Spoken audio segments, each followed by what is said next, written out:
You already know what time it is. Welcome to the show where the real stay spinning. Popcorn ready, yeah, the cow will stay winning. From the opening scene to the end credit roll, every frame get love, every story gets told. I'm talking movie reviews, no rush, no hype. If it's fire, we'll say it. If not, we precise. From blockbusters big to the films you missed. If it hit different, yeah, we taking a risk. This that real time. We have Frankie. Take a seat, front row vision, yeah, we break it down neat. From the trailers to the How are we doing, everybody? This is Real Time with Frankie. I want to first start by giving a giant thank you to everybody who listened in the past, everybody who's currently listening. I recently put out some promotional stuff, right? Letting people know, oh, the name of the show has changed and this and this and that. And then follow on YouTube, do this. And my YouTube subscribers are up, my views are up. And I want to give a big thank you to listeners from the past and current listeners as well. This is officially the first episode of Real Time with Frankie, right? What I've been putting out there is the episodes from DTF, and still available to listen to. Still want you to listen to it. It's a good show. We got a lot of great comments and feedback when we were doing it together, but next, I want to give a giant thank you to my podcast partner, Herb. Right? DTF wouldn't have been what it was without him. Right? And, me and Herb, our story is very, I think it's funny. We both worked at a call center, and at the top of COVID,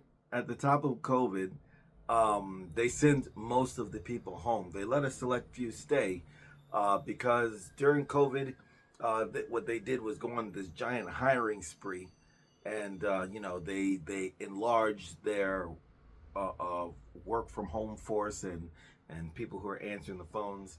Right when we first started working at this call center, there were only about 600 people answering the phones between two locations.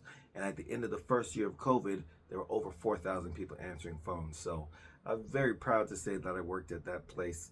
And it was, but so at the top of COVID, they were sending people home and they let a select few stay in the building because while they were still hiring, they needed, people who are experienced on the phones to train the newcomers. And that's what me and Herb ended up doing. So we met each other and we hit it off instantly. We discussed our love for film, and it was just something that always stuck with us. In fact, it was that very first day we talked about doing a podcast together. What was funny is that we were both wearing similar things when we met each other. He was wearing a jersey. He was wearing a basketball jersey that said Toon Squad from the movie Space Jam, and I was wearing socks that said Toon Squad from the movie Space Jam.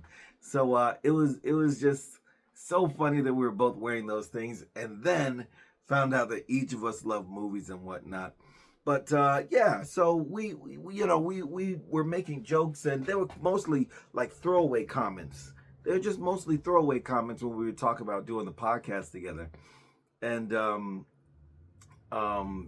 we were just bring it up occasionally, here and there, just bring it up and talk about it and whatnot. And then there was a time where we both left that call center, and both of us found ourselves unemployed,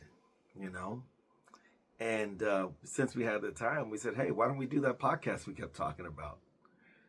And this is why I say DTF wouldn't have been what it was without him, because while we kept talking about, what it would be called, what we would talk about, things that we would do, none of it would have came to life if he didn't introduce me to the application that we used to upload the episodes we did record. Once I saw it was real, like that was the closest it got to being a very real thing.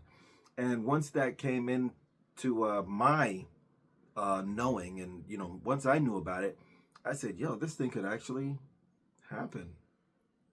So he introduced that to us, and I called him up and said, why don't we actually do that thing you were talking about? So we were playing around with the app. The rest is history. Uh, 3 seasons, 61 episodes, over 1,600 minutes of audio. We've been listened to in 18 different countries, and yeah, I absolutely enjoyed my time doing DTF with Frankie and Herb, and I wanted to give a giant thank you to Herb for making that possible. You know, bringing the tools to bring that idea to fruition. And yeah, big old thank you to Herb. He's busy having, you know, a real life. You know, he's busy, having a real life, and I'm happy for him. I'm so happy for him. I miss him, and he gave me his blessings to go on and do this by myself now. So, you know, here we are now. Here we are now. So a giant thank you to Herb. Thank you so much, man. I wanted to just kind of reintroduce myself to everybody. This is Real Time Frankie. This is Real Time Frankie, and I am very passionate about movies. Watching a movie for me is more than entertainment. I am studying what is going on the screen. I'm looking at the cast. I'm looking at the story that's being built. I'm looking at the plot. I'm looking at plot holes. The only thing I don't do in movies is try to guess what's going to happen at the end, because that honestly ruins it for me, you know? If I try to guess and I'm right, then I'm like, well, I could have done that, you know? Stuff like that. So the only thing I don't do in movies is try to guess the ending. But very passionate about movies.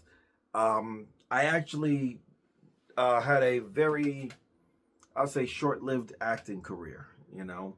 But you know, that's because I'm based in Miami. It's very hard to get in Miami. In Miami, they want Latinas in bikinis. You know, it's mostly music videos out here, and so it's hard to get on in Miami. And I just wasn't willing to uproot my life and go to like Georgia, because Georgia is where it's happening now. You know, you got Tyler Perry putting a lot of things out there, and Marvel does a lot of their work based in Georgia as well. So, you know, I just wasn't willing to uproot my life and go somewhere. So I just, you know, put a pause on it. And yeah, now I'm not so much caring to be in front of the camera. I don't mind. I still want to be in the industry, right? But I don't mind, you know, being a host somewhere, you know, being behind the cameras, and not having the stardom or the fame. You know, not interested in being the center of attention anymore, but I would still absolutely love to be in the industry.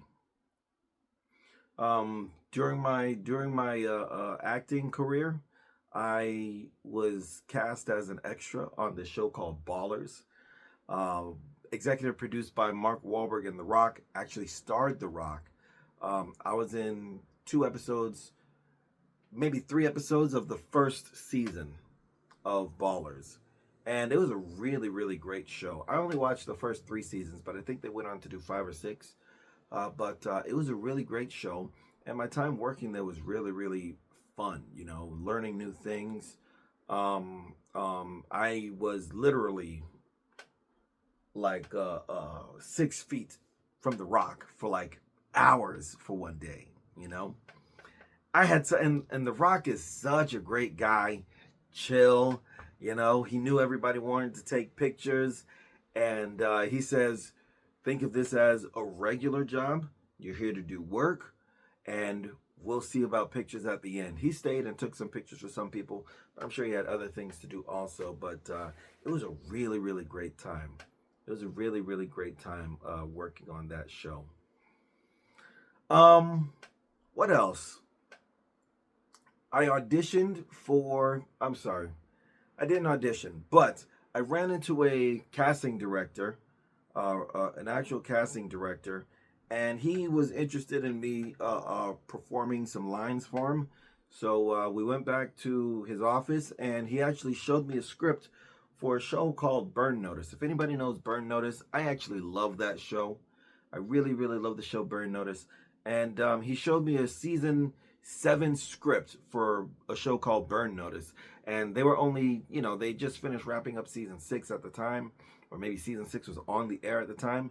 And he was showing me a season 7 script. And I'm like, whoa, this is real stuff. He's showing me like future stuff, and that didn't work out either, but yeah, that's, like I said, it was a very short-lived acting career. What else? Anyways, that's why I'm so passionate about movies, because I made a strong effort in Miami to be there, and while it didn't work out in that regards, I still have my desire, my insightful, the way that I view movies and television. I still have that, and it gives me something else to do, right? It gives me a perspective to share, an opinion to speak on, and I'm very happy with what my acting career has become now. Now I'm a podcast host, and I'm really, really excited about moving forward with Real Time with Frankie. So I got some really, really great things planned for the show, and I can't wait for y'all to join me on this journey, and I hope you all enjoy it as well. Okay, I want to make sure that you guys have as much fun as I have watching the movies, doing the shows, doing these videos, doing the podcast, recording everything that I do. I want to make sure that you all have just as much fun as me when I do it. All right, I got some really great things planned. I'm formatting how I'm going to do my episodes.